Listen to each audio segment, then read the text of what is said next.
Pat, top leaders in Congress want answers about the prisoner swap that set 5 Taliban leaders free in exchange for captured U.S. soldier Bergdahl.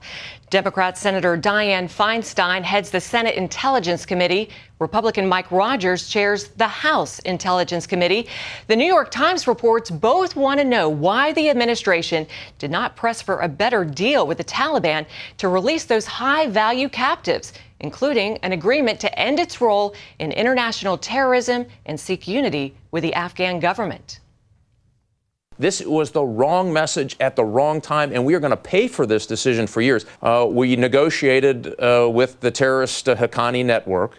Oh, and by the way, this happened before the election even occurred.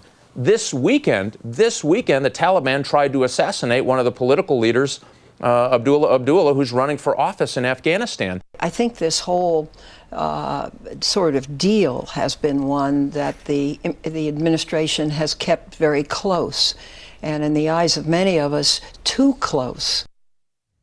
Meanwhile, Secretary of State John Kerry is defending the deal. He says that while the Taliban leaders might go back to the battlefield, the U.S. can and will take action against them.